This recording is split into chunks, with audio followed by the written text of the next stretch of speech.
Olá, bem-vindos a mais um vídeo da Psicometricidade a Galope. Esta semana venho falar de situações de pessoas com medo porque tiveram experiências adversas anteriores com cavalos. Então, antes de mais, explicar que é normal ter medos e nós temos que perceber isso, porque o cavalo é um animal grande, é um animal forte, poderoso, pujante. E é normal que nós sintamos que não temos total controle sobre ele, ainda por cima porque o cavalo é um animal muito reativo, tem reações muito rápidas aos estímulos, porque o seu instinto de sobrevivência é fugir e tem que ser muito rápido, porque no seu habitat natural o cavalo é uma presa e se não tiver reações rápidas pode pôr a sua vida em risco. Daí também nós sentirmos que o cavalo reage muito e sentimos que a nossa segurança pode estar a ser posta em risco. Também é o nosso instinto, não é? Então, primeiro que tudo frisar isto mesmo, que é normal ter medo. Ainda por cima uma criança, se um adulto já só por si se sente intimidado por tudo isto, imaginemos uma criança, não é? Tão pequena, ao lado ou em cima de um animal tão grande, volumoso, forte, é normal que sinta medo. Depois, é muito importante nós começarmos por explorar o medo e perceber se o medo dessa criança veio realmente de uma experiência anterior, se o cavalo teve uma reação menos boa, se assustou, se fugiu com a criança, se trotou, às vezes nem sequer é uma reação nada por aí além, mas só por si cria medo. Se a criança chegou a cair, o medo é muito maior porque é a sensação total de perda de controlo de toda a situação e tem medo de voltar a montar porque tem medo de voltar a cair e ainda se magoar mais, porque cair do cavalo dói e quem nunca caiu não sabe, mas cair do cavalo magoa e assusta e é normal que na vez a seguir tenhamos medo, ou então somos inconscientes. E depois de perceber essa origem, muito importante, estava-me a esquecer, perceber se a origem foi realmente numa situação, numa experiência, ou se esse medo está a ser transmitido pelos pais ou por outros familiares ou pessoas próximas. Já me aconteceu ter situações de pessoas com muito medo que nunca caíram, nunca tiveram aliás, nunca sequer tinham montado a cavalo e esse medo estava a ser transmitido pelos pais, porque enquanto assistiam ficavam muito assustados, isso transmite-se porque acabam por estar perto e até se ouve a respiração, porque em casa estavam sempre com conversas e vê lá não caias e agarra-te bem e tem cuidado e não passa ao pé da garupa e não... Pronto, e toda essa ansiedade é passada dos pais para os filhos absorvem todos esses medos e essas ansiedades dos pais e depois acabam por ficar quase em pânico nesta situação e os pais nem se apercebem o quão prejudiciais estão a ser. É importante perceber esta origem para conseguirmos adaptar as nossas estratégias, porque se for uma situação em que realmente este medo está a ser transmitido pelos pais ou familiares ou outras pessoas próximas, é importante termos uma conversa com essas pessoas e explicar o que é que nós estamos a fazer, que realmente é uma terapia que tem alguns riscos inerentes, nós nunca conseguimos controlar tudo e até o cavalo mais manso do mundo se assusta, é um facto, mas também temos que explicar que estamos num ambiente muito controlado e que são cavalos que são da nossa confiança, são cavalos que são treinados para estas situações, que embora sejam reativos, são muito menos reativos que um cavalo de desporto, por exemplo, e que são cavalos escolhidos a dedo para esta situação. Temos que explicar aquilo que vamos fazer, que não há riscos e às vezes, se for preciso, já aconteceu também, montar eu e mostrar o que é que ia fazer para os pais e para as crianças perceberem que não há assim tanto risco e que é possível fazer e que ninguém se vai magoar. É muito importante ter essa conversa com os pais. Se for também noutra experiência, se a criança tiver caído ou uma coisa assim, também é importante explorar isso. Pode ser importante explicar ou tentar perceber o porquê disso ter acontecido. Por exemplo, o cavalo pode se ter assustado e dizer, olha, Pois, é normal, os cavalos às vezes assustam-se, como tu, quando tu te assustas também vais a correr para o pé da tua mãe. E a cavalo estava a tentar correr para um sítio seguro. Por exemplo, tentar explicar a situação, mas também desvalorizá-la, não lhe dar demasiada importância. Depois, é muito importante que nós próprios, nós terapeutas, nos sintamos à vontade com e a cavalo. Porquê? Porque se eu não estiver completamente à vontade com este animal, eu nunca vou conseguir transmitir confiança à criança nem aos pais. Como é que eu vou conseguir transmitir confiança se nota nitidamente que este não é o meu ambiente e eu não estou habituada a isto? Se eu também estou assim, sempre a olhar pelo canto do olho a ver se o cavalo não faz nada, ou se eu própria a cavalo vou muito tensa e estou com muito medo, porque pode acontecer nós termos que montar para mostrar, olha, eu sou capaz, tu também és, isto afinal é fácil. Já aconteceu várias vezes, muitas vezes montei para mostrar que isto afinal não era um bicho de 7 cabeças. Pode ser importante que isso aconteça e é muito importante que nós estejamos completamente à vontade com o cavalo. Mesmo muito importante. Também é muito importante isto para conseguirmos perceber e antecipar algumas reações mais adversas que o cavalo poderá eventualmente ter. Se eu não conhecer bem, se não estiver à vontade com o cavalo, eu não vou conhecer bem o comportamento do cavalo. Sem conhecer bem o comportamento do cavalo, também não posso ser capaz de antecipar algumas reações que o cavalo poderá ter em diversas situações.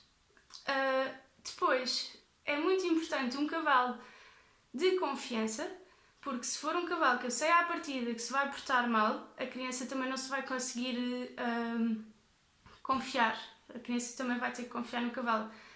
Se calhar, numa primeira fase, é tentar mesmo pôr o cavalo mais manso que nós tivermos, o maior santo que tiver lá na cavalariça, e tentar que sejam sessões assim muito calmas. Não forçar, não devemos forçar a pessoa a montar. Há muita coisa que nós podemos fazer, podemos ir limpar o cavalo, podemos ir dar erva ao cavalo, podemos ir passear com o cavalo, podemos fazer mil e uma coisas, podemos estar a fazer outras atividades e o cavalo está por perto, dá para fazer mil e uma coisas para irmos voltando a restabelecer a confiança no animal. E perceber que está tudo bem, olha, estivemos aqui a brincar, ele esteve aqui ao lado, esteve tão sossegado, ele nem fez nada. Não queres fazer uma festinha para agradecer e já estamos a começar o contacto físico com o cavalo, que às vezes até nem festinhas querem fazer, nem nisso têm confiança. Depois, como disse, não devemos forçar a pessoa a montar a cavalo, mas no final de uma sessão que foi feita no chão também podemos perguntar, olha, isto correu tão bem, não gostavas? Dá uma voltinha. Olha, está aqui o Açor, que é um cavalo que temos lá, por exemplo. O Açor está aqui está com tantas saudades tuas, ele gostava que tu desse uma voltinha a passo, não quer experimentar? Eu vou aqui ao teu lado, vou-te assegurar, não acontece nada, vamos devagarinho, não gostavas de experimentar? E muitas vezes eles até acabam por querer dar só uma voltinha, se eu for lá ao lado, ou às vezes nem é preciso... Olha, não queres subir só para fazer uma festinha aqui no pescoço, cá em cima, que tu assim no chão não chegas bem? Fazer assim uma sessão de festinhas, ou... Temos que arranjar aqui estratégias e levar a que eles queiram montar, mas nunca forçar. Outra questão que é preciso ter em conta é que por vezes é benéfico mudar o foco atencional da criança para outra coisa. Muitas vezes quando montam vão muito contraídos, muito tensos e com muito medo e até deixam a respiração presa e ficam assim. E eu até às vezes começo com alguns exercícios respiratórios, eu uso muito simples o cheirar a flor e soprar a vela. Peço algumas repetições em função de como está a criança, não é? Muitas vezes peço isso ainda parados antes de começarmos a andar e depois peço novamente em andamento. Também costumo usar algumas atividades para mudar a atenção da criança, não para o medo de toda aquela situação, mas para uma situação de jogo. Posso usar várias atividades diferentes ou que vão ao encontro do interesse da criança, porque o meu foco, o meu objetivo não é que a criança faça um brilharete a fazer aquela atividade, mas sim que não se foque tanto no medo e que consiga começar a libertar-se as mãos do selhão e que comece a estar mais à vontade a cavalo durante o jogo, porque se está a divertir a fazer o jogo e nem está a perceber que, olha, já soltou as duas mãos para agarrar a bola que eu lancei, por exemplo, e está tão focado em apanhar a bola e lançar sem deixar cair, por exemplo, e que nem se lembrou que está a montar sem estar agarrados, por exemplo. Muitas vezes faço... é tipo um jogo por etapas e uso as letras do picadeiro e cada letra tem uma atividade que tem que ser feita para conseguirmos passar à outra. Por exemplo, estou no capa, então agora vamos fazer uma diagonal e temos que ir a lançar a bola. E quando chegamos lá tem que ser feita a volta ao mundo. Depois quando chegamos a outro sítio temos que ir de uma letra à outra voltado para a garupa. Temos que ir inventando e eu aí vou já implementando muitos movimentos em cima do cavalo e que num só jogo o miúdo já andou voltado para trás, já andou de lado, já teve antecúbito ventral, já teve antecúbito dorsal, já fez, só falta fazer o pino em cima do cavalo. E depois no final refletir sobre isso. Olha, não sei se tu percebeste, mas tu acabaste por estar muito à vontade em cima do cavalo. Percebeste que soltaste as duas mãos durante muito tempo, andaste ao contrário, tu percebeste que afinal és capaz e que consegues e que o cavalo que podes confiar no cavalo. E essas reflexões são importantes. Muitas vezes acontece que durante estas atividades eles vão ter mais medo, por exemplo, na volta ao mundo vão ter medo porque a volta ao mundo acaba por mexer muito com o equilíbrio, não é? O ir de lado ou o ir voltado para trás é um equilíbrio completamente diferente. Então, quer dizer, estás com medo. Está bem, é normal, tens medo, eu também tive medo a primeira vez que fiz, mas não queres experimentar só um passinho, eu vou aqui ao lado assegurar-te. É muito importante eles perceberem que, ok, eu tenho medo, é normal, ela também já teve e, ok, vou experimentar, vou fazer isto aqui assim, ela está aqui ao lado, eu não, se o cavalo se assustar ou qualquer coisa, eu estou aqui, ela agarra-me e pronto, é preciso ir criando esta à vontade e eles perceberem que podem confiar no cavalo e em nós, que nós estamos ali ao lado, muito perto, para lhes amparar uma eventual queda que não vai acontecer, não é? Isto vai levar ao próximo ponto, que é objetivos muito pequeninos, porque muitas vezes são precisas 2 e 3 sessões para conseguirmos que a pessoa solte as duas mãos do cavalo, não é? Das argolas.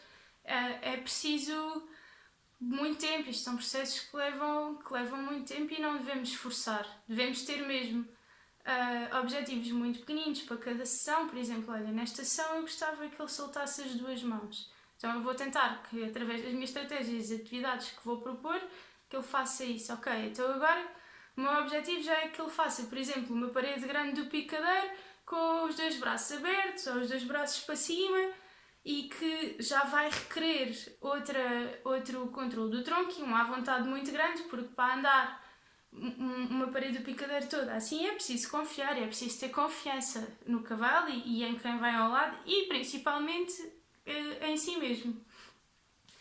Ou seja, objetivos muito pequeninos e o reforço verbal que nós damos.